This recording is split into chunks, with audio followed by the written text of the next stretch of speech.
What's up, guys? It's Matt with bokehbro.com, and welcome back to another episode of Let's Shoot. This episode's a little bit different than others because today we are jumping in the ocean and shooting some photos in the water. And we're going to do that with this big ol' underwater camera housing. So, as you can see here, I've got my little GoPro mounted to it with the suction cup. Should be pretty cool. I'm obviously not going to be able to film video when I'm in there shooting with this thing because I can't get audio. This thing is a big metal box for my camera, and there's just no way it's going to be picking up any sound. Same with the GoPro. That thing's totally enclosed so these don't flood, and there's just no way I can talk while doing this, but I should be able to get some video, and I'll overlay it onto this so you guys can kind of see what it's like being in the ocean shooting some photos out here in Maui. So this thing is designed specifically for my Nikon D800. The D800 fits in here perfectly. All of the controls fit nicely. It's got all these little dials and knobs all over it. The shutter, all sorts of cool things. This lens that is on here, the lens port, is for the Nikon 14 to 24 millimeter wide angle, but today we're just going to be using the 50 millimeter 1.8, mainly because I'm shooting at sunset, and I want to get more light into the lens, but I also want to get that nice shallow depth of field where the background's totally out of focus. I'm just going to be going for a lot of nice textures in the water with the waves and the sunset. It's pretty cloudy out there today, looking out the window, so hopefully there will be some cool clouds.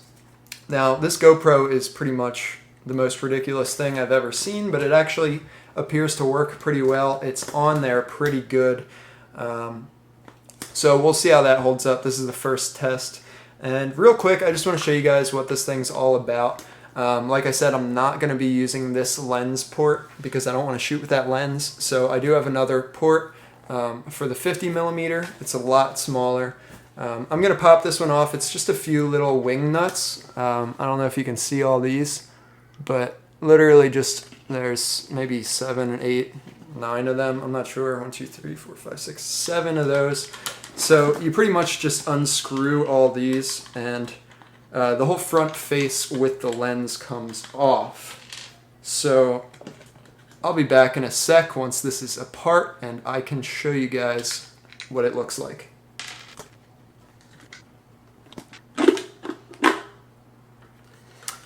Alright, so there you have it. The lens port is off.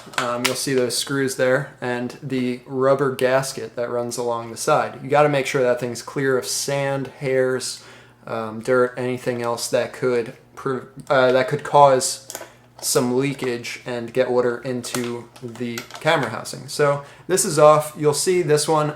It is for the Nikon 14 to 24, which is a zoom lens. So how do you zoom when it's in this thing? It's actually pretty cool. It has this lever here, which is attached to a gear. And this gear, when you turn the lever, it turns the gear. You hook that into the gear. That just straps onto the lens with a nice rubber band, and it just cranks the lens around. Pretty simple stuff. And it actually works really well. Sometimes it's just a bit of a pain to get it all lined up once it's, on the camera and all. So a few other things I just want to mention about this. I'll do an in-depth review. This is made by SPL. SPL water housings. They do an awesome job making awesome water housing, and it's got everything you really need. It's got this little trigger down here with a shutter button where you can press it halfway to focus, all the way to click the picture just like you normally would. It's got a nice handle. It's got another shutter up here just like your camera does. And a few other knobs just to adjust a few different settings. It's really hard to change some of the settings, especially while you're out there in the water.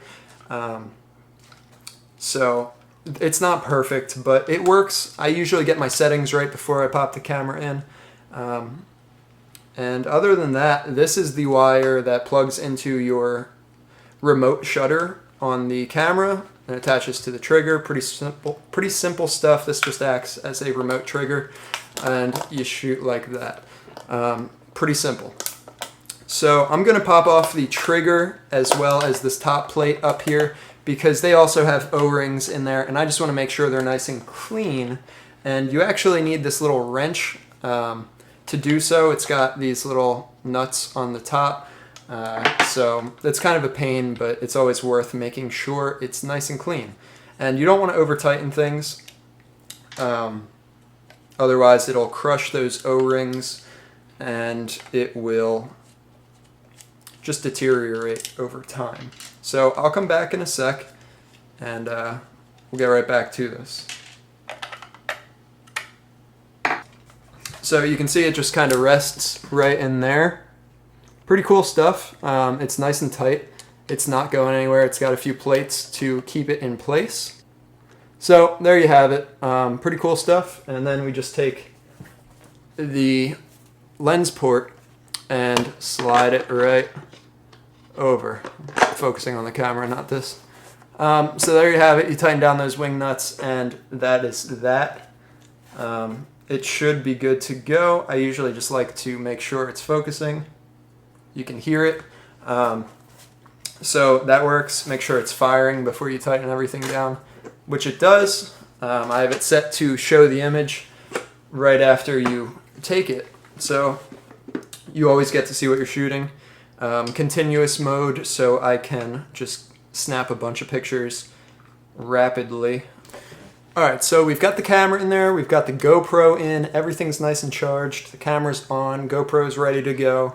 GoPro's nice and strapped on so it doesn't get lost at sea. Now we just got to kind of tighten these wing nuts up evenly. Just a few quick turns to make sure that's down. You can see the gasket and make sure it's compressed enough. Other than that, we're pretty much ready to get in the water with this thing. Hopefully I'll be able to get some video clips out there for you guys, and we're gonna roll into some of those right now while I keep talking, because I'm not quite ready to go down there yet. It's not quite sunset, and it's a little chilly today. It's only like 75 down here in Hawaii, so I know I'm a little spoiled with that, but this thing's ready to go. As you can see, it looks nice and compact with that 50 on there. The other lens is huge. Sorry if I keep looking over this direction at the screen on the camera. I'm trying to make sure you guys can see this thing well. So it's also got this leash that I strap on with and make sure I'm not losing this thing.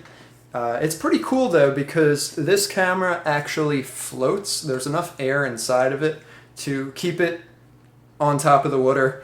It's pretty buoyant, but it's still a pain swimming around with this thing. Some other struggles that I've run into are obviously just swimming around with this. It's so big and heavy that, you know, you got to swim with one arm, which proves to be fairly difficult.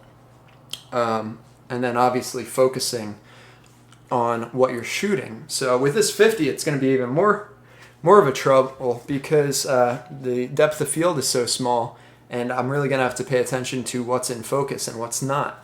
So that's another thing. What else? You know, just staying afloat is difficult. Being in the ocean is not that easy out here in Maui. Some of the waves can get pretty big. The first day I was out there, I actually got wrecked by a wave, and if you can see this little metal piece has a pretty sharp edge, and it's right by your hand, and it just got slammed into my knuckle like that, and it just ripped off all the skin on my knuckle.